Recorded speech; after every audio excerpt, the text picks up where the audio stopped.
قلنا لها اشترت واشترت وتوي بطولة الحين. لا شلون بشيت يعني صوري صح. انا اكل فلوس تمنى ما ابوت عشان كذا اشتغلت 14 سنة. حنا مسكناك حنا قلت لا تروحي. قولي بالله قول. انا مسكت اسالوا بابا قلنا له والله ما تروحي. ليش بابا هو وش ود بلو؟ الحين انا اسال سؤال. لا تجيبون كلام ما ايه الحين حتى انا ما عندي توجعني. الحين انا اسال سؤال. حنا قلنا لك لا تروحي؟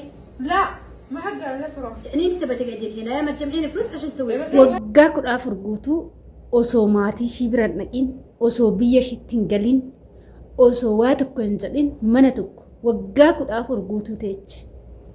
Amma madaamni itti gadi baatee anatu si dhoogge moo abbaa manaa kootu si dhoogge moo maali ati maatiin qabdu maaliif gara maatii keetii hin galle? Nu biratti waggaa 30 waggaa 14 teeche. Waggaa 14 kana keessatti guyyaa tokkollee nan gala jettee hin dubbattu. Ati maatii irraa dhalatte qabda moo birrii hojjechaa jirtu jecha godhaa jirta? Nama birrii kee nyaachaa jirutu jiraayi. Waggaa 14 kana keessatti waa baay'ee godhachuu hin dandeechu. Yoo xiqqaate galiitii warra kee ilaalii deebi jetti madaamiin kun jechuudha. Waan nama ajaa'ibudha. Egaa nagaallee daganne ashama harka fuunee kabajamtootaaf hordoftoota keenya. Nageenyi koo kan jaalalaa fi kabajaa bakkaa fi lafa jirtan isiniif haa baay'atu. Anis obboleettiin keessan bakkaa fi lafa jirutti Waaqayyo galannaa ga'u nagaa fayyaa kootidha. Egaa obboloota koo viidiyoon kun miira keessas na seensisee jira. Maaliif ana nu'u jechuudha. Nuti balleechinu balleechaa xiqqaa miti jechuudha. Gizee mana namaa hojjennu gizee biyyaa baanee biyya ormaa jiraannu biyyi ormaa kun kushiinaa isaanii keessa sa'a 24 dhaabbannee yeroo hojjennu boqonnaa tokko malee yeroo hojjennu jarri waan nu jaalatanii yoo waggaa 5 waggaa 6 bira teenye jarri waan faamilii keenya ta'an kan nutti fakkaatan baay'ee jira. Beezawee jechuudha. Akkuma isaan bira teenyuun akkuma isaan bira bulluun akkuma isaan biratti immoo waggaadhaan waggaatti dabaluun jarri immoo akka nu taazabaa deeman sirriitti beekuu qabdu. Jarri kun nu jaalata. Jarri kun mana akka haadhaaf abbaa kootitti jettanii yoo yaaddanu haga fedhan bira turtan dhugaan sinin jedha waggaa 5 bira hin dabarsina. Wagguma jireenyi biyya lafaa kunillee namaa jijjiiramuu diddee wagguma jijjiiramni dhabameeyyuu galanii deebi'uun irra filatamaadha malee isaan biratti zim jedhanii waggaadhaan waggaatti lakkaa'uun hin barbaachisu. Obboleettii keenya kana akkana jettiin madaamin.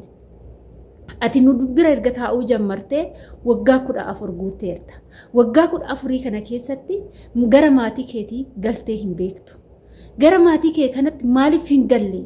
Anatu hin deemin siin jedhe moo abbaa manaa kiyyatu hin deemin siin jedhe moo nama asi mana kiyyatti siidhe jira?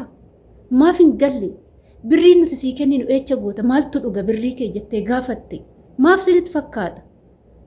Gizee kana ishii waan deebistu dhabdee mataan ishii hadoodee imimmaan ishii durse. Maaliif sinitti fakkaata? Ishiin mana kiyya yoon xumuradheen galaa mana kiyyan ijaarrachaa jira jettiin. Manni hin dhumatuuyi. Manni keechaan ijaarramee dhumatu. Anaanuu naan jedhu jarri kuni maal naan jedhu yeroo baay'ee beektanii yeroo na gaafatanii mana ijaarrachaa jiran jedhaan. Manni keessan kuni xumura hin qabu jalqaba malee naan jedhu jechuudha. Dhugaan sinitti himaa manni keechaan xumura hin qabu. Yeroo hundumaa yoo si gaafannu kanan godhan jettu waan biraayi. Manan ijaara jettaa. Manni keessan kun yoom dhumata laataa naan jedhan. Dhugaan sinitti himaa kun immoo gaafii ijoodha. Baranas mana ijaara yoo jetteen, egeres mana ijaara yoo jetteen, bara dhuftus mana ijaara jettee aga waggaa 14 kana mana ijaara yoo jetteen isaan maal akkasiin jedhan yaaddu. Ijoollee keenya biyaansi jechuudha. Ani kaayaa baay'een keenya kan gaa'ila godhattee obboleettiin teenya yookaan gaa'ila qabaattee abbaa manaa ishee wajjin walii galtee dhabuu dandeechi. Kanaaf biyya kana hunda teeche ta'uu danda'a. Yookaan immoo maatii ishiiti maallaqni gara ta'een jara badee jira. Namni waggaa 14 taa'ee kan waa baay'ee godhachuu ni danda'a jedhee tana yaada. Garuu maallaqni immoo kallattii tokko yoo ergame malee kallattii garaagaraatiin yoo ergame waan takka godhachuun hin danda'amu jechuudha biyyoota Arabaa keessatti. Biyyoota Arabaa keessatti har'a eenyuun naa dawwalee boru eenyuun naa dawwalee jettanii amma bilbila yoo eegan jijjiiramni hin jiru jechuudha. Namni biyyarraa bilbila namaa dawwalu waa'ee rakkoo namatti faarsu malee waa'ee ati akka jajjabaattee keessaa galtu sitti faarsu hin jiru jechuudha. Siif galee kanaafuu kontiraata yoo baddaate jiraatte Amshur zaatti mana tokko waggaa 14 ta'e jechuudha amani. Mana ijaazaa deemtee mana biraa hojjechuu dandeecha. Garuu kontiraata jiraatte taanaan hiqaama qabaatte taanaan galtee deebi'uu dandeecha taanaan biyaansi jechuudha. Biyaansi akka warra qabdu haa beekanii. Akka maatii irraa dhalatte qabdu haa beekanii. Tikeetti dhangalaati waggaa 2 galaa deebi'uun hin danda'ama bara. Waggaa 2 galanii maatii ofii ilaalanii as deebi'uun hin danda'ama.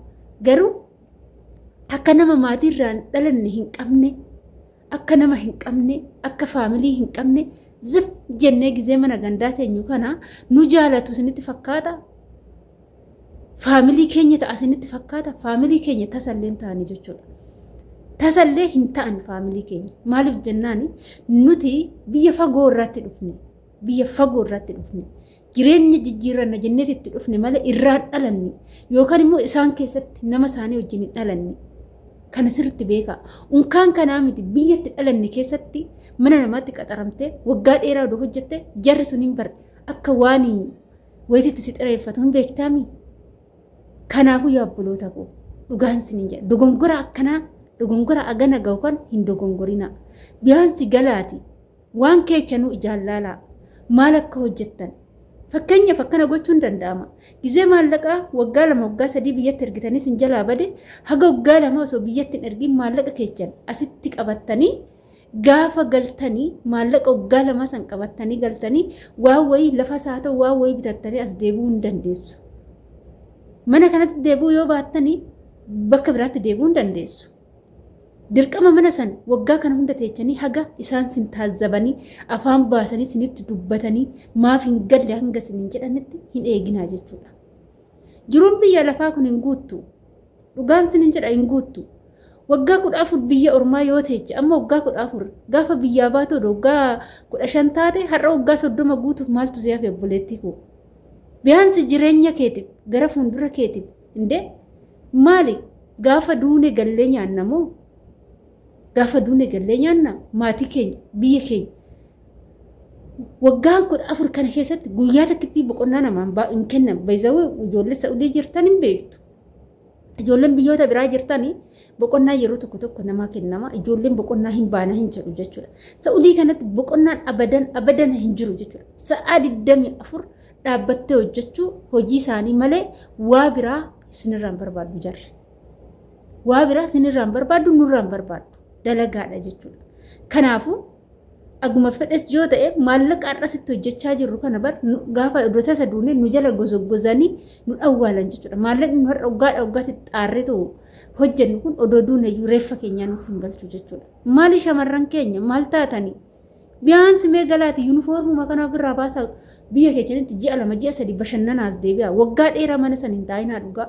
Maali waggaan 14 dhugaa rabbii sin jira garaana nyaattu obboleettiin keenya ishiin rakkoo guddaa qabaachuu dandeechi duuba ishiititti yoo madaamti dubbattu maaliif dubbii natti kaastu ta'e imimmaan durse jechuudha ammallee galmaata fedhii hin qabdu biyya galuuf fedhii keessa hin jiru waggaa 14 ta'eche maaf hin galleedha amma kan isaan gaafachaa jiran ara obboloota koo anaan dabalatee jechuudha jireenyi biyya lafaa hin guuttu jireenyi addunyaa 9 malee 10 miti olis kaattu gadis kaattu siriidha. Waggaa dheeraa gaafa biyya ormaa keessa jiraattu dhumni kee bashiteenyaa dhimamaa waa meeqa taatee biyyatti galta malee idimee kee umurii kee fixxee biyyatti galta malee homaa jijjiiramtee nama hin caaltu jechuudha. Ijoolleen tokko makiinaa binna jettanii kan biyya ormaatti umurii keechan fixxan jirtu. Makiinaan qorqoorroodha. Indoom yoo ishiin tasa waa taate wacii guddaa nama baasisti. Mee ofii keenya ayyaannu dhugaa ofitti haa ilaallu. Jarru nu taazzabu kunoo jarru nu taazzabu hinde dhugaanatti dhagaame gizee madaamin tun akkanatti natti dhagaame jechuudha inni akkasii sinin jedha viidiyoo kana keessa waawwattu jedhee tayyaada turtiin wajjin gootaniif ulfaadha galatooma hanga viidiyoo biraatiin walitti dhuftu turtii gaarii